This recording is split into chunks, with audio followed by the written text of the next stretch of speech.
일단은 돈 버는 농사에 대한 이제 계산법을 좀 배웠는데, 어찌됐건 지금 이거는 어떠한 오차가 뭐 있을 수는 있겠으나 이 94.5%에 대한 부분들은 팩트인 거고, 그리고 아까 8,000원 정도 되는 매매 가격이 궁금한 게, 만약에 지금 같은 엽채류가 우리는 8,000원에 팔았잖아요. 시장에서는 이제 경매를 통해서 이루어질 때는 얼마 정도의 유통이 되고 있는지가 좀 궁금하거든요. 갭이 얼마나 될까? 모든 그 도매법인이 가령 저희의 주력 제품 샐러드 채소를 다 거래하는 건 아닙니다만, 동아청과 같은 도매법인은 그걸 취급하고 있고, 그 가격들은 상대적으로 소매 공급가 대비해서는 저렴하게 당연히 형성이 됐습니다. 네. 유통이 그렇게 되어 있죠. 네. 딱 키로당 얼마라고 특정 짓기보다는 당연히 시작점이기 때문에 중도매인들이 파는 것보다 더 저렴하게 형성이 되어 있고, 중도매인이 소매한테 공급하는 것보다 당연히 더 저렴하게 형성이 되어 있습니다. 그렇죠. 그러니까 제 말은 네토그린에서 지금 협업 농가들이 판매하는 지금 8,000원 정도 되는 수준이 당시의 도매가는 얼마였으면 소매가는 얼마였는지가 이제 좀 궁금하거든요. 직관적으로 좀. 잘 모르겠습니다. 정확히는 기록은 찾으면 되는 건데, 네. 경매 법인에 들어가서 그런 관련된 채소류들의 가격을 서치할 수 있습니다. 근데 여기서 핵심은 어쨌든 저희가 운영하고 있는 이 선도거래 플랫폼 프리셀의 경우는 경매 가격보다는 당연히 가격이 높게 형성될 수밖에 없어요. 왜냐하면 높을 수 있다. 유통의 구조상 그렇습니다. 네. 우리가 도매, 중도매, 소매 중에 소매 포지션이 되어 있기 때문에 당연히 더 비싼 가격으로 농가로부터 매매하고 있죠. 그런 측면에서 우리 회원 농가들은 좀 더 높은 부가가치를 얻을 수 있는 거고요. 그 경매장과 일반 소비자 간에 어떻게 보면 길에서 버리는 돈을 많이 이제 줄여가지고 적정한 금액을 농가가 받도록 유도하고, 그리고 실제로 사시는 소비자들도 쿠팡 같은 거네요.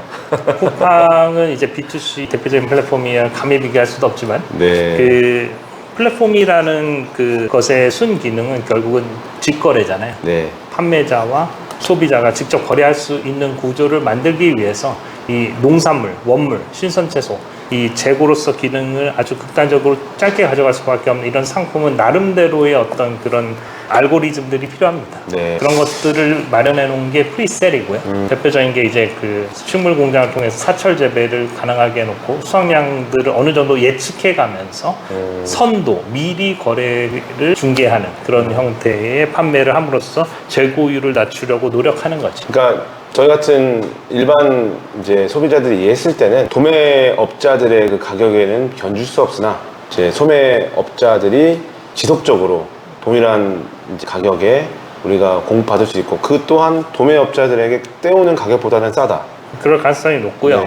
네. 어쨌든 그 비교를 한번 도소매상들 입장에서는 경매 혹은 중도매로부터 매입하는 것도 하나의 소스가 될 수 있고, 네. 또 다른 옵션이 생겼다 이렇게 볼 수 있죠. 그러니까 이게 우리가 지역 농가와 직접 직거래랑 중간에 경매를 경유한 거래랑 비교했을 때 사람들은 직거래가 굉장히 싸다고 생각을 하는데, 실제로 과일 장사를 하시는 분들을 비교해보면은 경매를 통해 더 싸게 취득을 하시거든요. 그래서 이런 것들이 조금 이제 우리가 알고 있으면 이해를 좀 더 높일 것 같아서 한번 제가 짚어봤습니다. 네.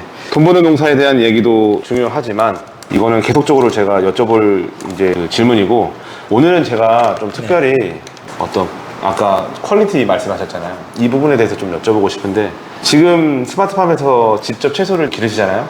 대표님도 직접 드시는지. 물론입니다. 네, 그리고 없어서 못 먹죠. 그 정도네요. 팔아야 되니까요.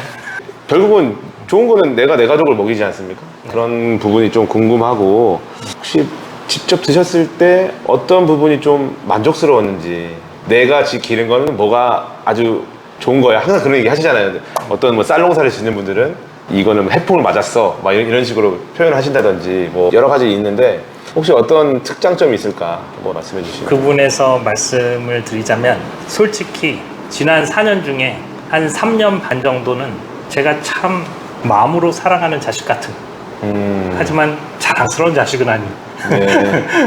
그런 과정이 있었고요. 어느 시점부터는 사랑할 뿐만 아니라 자랑스러운 그런 자식 같은 작물이 됐어요. 왜 그러냐면 참 어렵더라고요. 일주일에 한 번씩 우리가 수확을 하니까 제가 약 200번 정도 수확을 했고 네. 200번 정도 테스트를 했습니다. 네. 투자를 했고요. 200번 정도 실패했어요.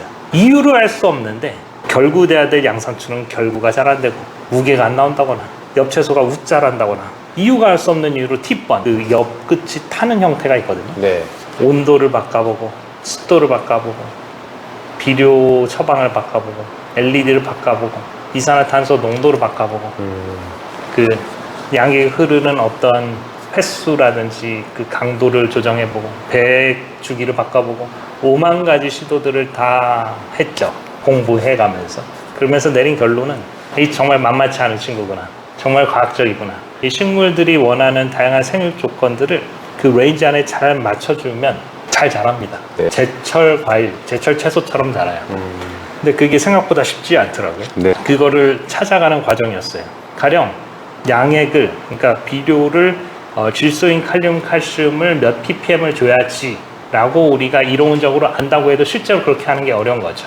가령 이 농축된 양액을 희석해서 펌프를 쏘면 이 거터를 타고 흐르죠. 네. 쭉 저기 13m를 흐를 텐데 앞에 있는 애들이 먹고 그렇겠네요. 한 9m부터는 내 차례가 안 올 수도 있어요. 앞에 애들이 다 먹어서. 그럴 수도 있겠다. 그러면 도대체 몇 미터 퍼 세컨드의 펌프의 힘을 작용하면 저기까지 갈까요? 와, 그 생각을 좀 처음 그것을 해봤어요. 도대체 어떠한 코드로 로직을 명령을 줬을 때 이게 무리 없이 모든 게 잘 돌아갈까요? 그리고 어쨌든 돌면서 순환 양액 시스템이니까 물이 채워질 거고 뭔가 틀어졌을 거고 칼슘은 누적되고 있을 테고 칼륨은 부족할 테고 여기서 얼만큼을 더 주어야지 이게 적절하게 양액이 유지가 될까요? 이런 것들을 계산해내야 했기 때문에 하드웨어적인 엔지니어링의 이해가 필요했고 당연히 이걸 제어하는 프로그램, 소프트웨어도 같이 고려했어야 했고 이 환경들이 이들이 원하는 조건값으로 맞출 열 용량을 계산해야 되고 빛 같은 경우에는 얘네들이 적색광, 청색광, 적외선 각각의 구간별로 얘네들이 요구하는 그 세기가 있는데 그 세기를 또 맞춰줘야 되거든요. 이런 것들을 전반적으로 공부해야 했습니다. 아니, 그런 데이터가 있나요, 원래? 농업기술센터라든지 이런 데 가보면은 어떠한 종목을 우리가 이렇게 길렀을 때 말씀하신 칼륨과 칼슘과 이산화탄소 이런 것들이 정리되어 있는 데이터가 있나요? 있습니다. 해외에도 있고요. 아, 그런 건 데이터가 유수의 있군요. 대학에 있고 한국에도 당연히 있습니다. 근데 그것을 어떤 특정 시설, 온실, 수직 농장에 맞춰서 적용하는 것은 그 각각의 몫인 것이죠. 절대값은 주어져 있어요. 이러한 엽채류는 이 정도의 영양분을 이만큼은 줘야 되고 광은 이렇게 줘야 되고 이 레인지 안에 들어와야 된다는 게 아카데믹 기준으로 학술적으로 알려져 있지만 그거를 실제로 적용하는 건 다른 얘기인 거죠. 과학이네요, 과학. 네, 굉장히 과학적입니다. 네. 놀랍도록 과학적이고 그것들을 배워나가는 과정들이었던 거죠. 저는 손맛인 줄 알았어요. 농업이라는 게. 우리 장 담글 때 이제 손맛이라고 하잖아요. 저도 그런 줄 알았어요. 밖에는 풀만 잘 자라도만 보이고 왜 내가 여기서 하는 거는 그러니까요. 다 타버리고 죽고 왜소하고 그래서 너무 어려운 기간이었어요. 근데 지금은 어디다 내놓아도 아깝지 않을 정도로. 그것 때문에 그걸 성공하고 제가 이걸 만들었어요. 이 사이트를 아예 만들었는데 이게 뭐냐면 농업의 운영 체계가 참 중요하다고 네. 한마디로 얘기할 수 있었어요. 이 레시피를 어떻게 도출했지? 라고 생각해 보면 결국은 농업에는 6개의 되게 중요한 요소가 있는데요. 네. 가령 장목의 선택, 그렇죠. 토지, 온실의 선택, 각종 하드웨어와 소프트웨어, 그리고 경영적 의사결정이 모두 각계의 계층에서 복잡하게 얽혀져 있다는 거죠. 시계 톱니바퀴 돌아가듯이. 예. 가령 식물 공장은 그래도 좀 낫습니다. 왜냐하면 우리가 토지 같은 경우에는 보통 시설 온실 같은 경우에는 비닐하우스는 이게 경상북도냐 아니면 남해 쪽이냐 경남이냐에 따라서 위도가 다르고 그렇죠. 광의 세기가 달라지고 그것에 따라서 가령 적설량, 저우량도 달라지고 각관의 두께가 75냐 100이냐 달라지거든요. 그런 고민은 없잖아요. 수직 농장 같은 경우는 실내니까 네. 단열이 되니까 상대적으로 그 부담이 적죠. 그리고 광 대신 인공광으로 제어하니까요. 네. 그럼에도 불구하고 이런 의사결정들이 복잡하게 얽혀져 있습니다. 그래서 결국은 하나의 하드웨어, 소프트웨어의 문제가 아니라 결국 농업이라는 것은 이 오퍼레이팅 시스템, OS를 바탕으로 잘 운영할 수 있는가가 되게 중요하다는 것을 깨달았습니다.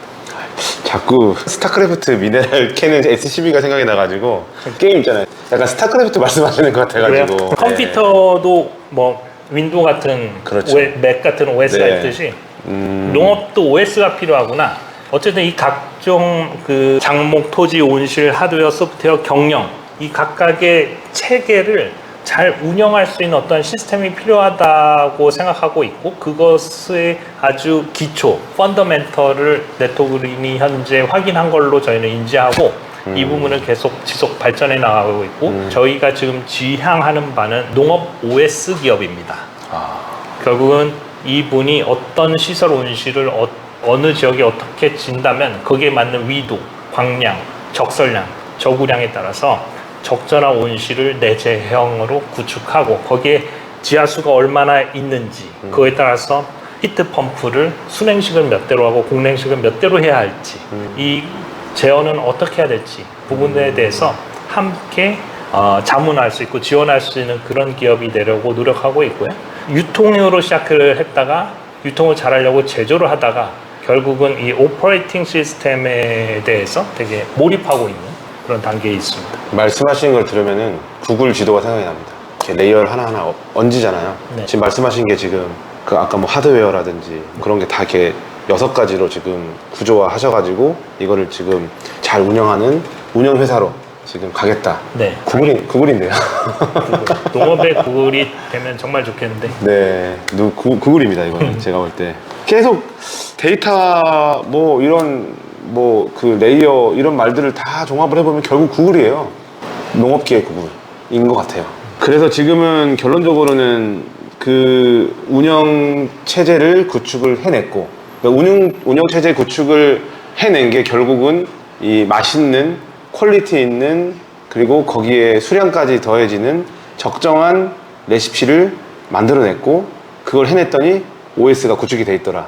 아니다. 그걸 하고 나서 OS를 이제 이거를 더 생각해냈다. 이렇게 제가 받아들일까요? 네, OS가 참 중요하고 수직 농장에 대해서는 저희가 OS를 어느 정도는